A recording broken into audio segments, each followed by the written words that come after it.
आप देख रहे हैं वॉइस ऑफ इंडिया टीवी में हूं आपके साथ। नया अपडेट की बात करें, प्रधानमंत्री नरेंद्र मोदी ने बिजली कंपनियों के करीब 2.5 लाख करोड़ रुपए बकाये का भुगतान करने का राज्य से अनुरोध करते हुए शनिवार को कहा कि देश की प्रगति में अहम भूमिका निभाने वाले ऊर्जा क्षेत्र को मजबूती देनी चाहिए। प्रधानमंत्री ने एक कार्यक्रम में कहा कि अगले 25 वर्षों में देश की प्रगति को रफ्तार देने में ऊर्जा एवं बिजली क्षेत्रों को बड़ी भूमिका निभानी है। उन्होंने कहा, ऊर्जा क्षेत्र का मजबूत होना कारोबारी सुगमता के साथ साथ जीवन यापन की सुगमता के लिए भी जरूरी है। प्रधानमंत्री ने उज्जवल भारत उज्जवल भविष्य कार्यक्रम के समापन समारोह में बिजली उत्पादन एवं वितरण क्षेत्र की कंपनियों के समक्ष मौजूद चुनौतियों का जिक्र करते हुए कहा कि उनकी एक बड़ी राशि राज्य के पास बकाया है। उन्होंने राज्यों से इस बकाया राशि का भुगतान जल्द से जल्द करने को कहा। उन्होंने कहा कि यह राजनीति का नहीं बल्कि राष्ट्रनीति एवं राष्ट्र निर्माण से जुड़ा हुआ मुद्दा है। बिजली देश के विकास के लिए अनिवार्य है। उन्होंने कहा कि कई राज्यों पर इन बिजली कंपनियों का 1 लाख करोड़ रुपए से अधिक बकाया है। इसके अलावा विभिन्न सरकारी विभागों एवं स्थानीय निकायों की भी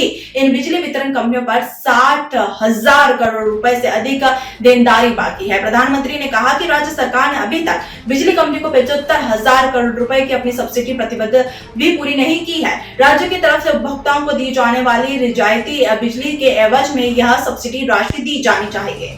प्रधानमंत्री ने कहा कि भारत में बिजली वितरण कंपनियों का नुकसान दहाई अंकों में है, जबकि विकसित देशों में यह इकाई अंक में होता है। उन्होंने कहा कि बिजली की किल्लत का दौर अब अतीत की बात हो गई है और बीते 8 वर्ष में करीब 1.70 लाख मेगावाट बिजली की अतिरिक्त क्षमता का सर्जन हुआ है। उन्होंने कहा, आज के समय में एक देश में एक पावर ग्रिड देश की ताकत बन चुका है। पूरे देश में बिजली आपूर्ति के लिए करीब 1.70 लाख सर्किट किलोमीटर लंबी पारक्षण लाइन बिछाई गई है। इसके अलावा सौभाग्य योजना के तहत करीब 3 करोड़ बिजली कनेक्शन दिए गए हैं। उन्होंने देश की प्रगति में बिजली एवं ऊर्जा क्षेत्र को अहम बताते हुए कहा कि भारत सौर ऊर्जा की स्थापित क्षमता के मामले में दुनिया के 4-5 अग्रणी देशों में से एक है। इसके अलावा भारत में दुनिया के कुछ बड़े सौर ऊर्जा संयंत्र भी स्थापित किए गए हैं।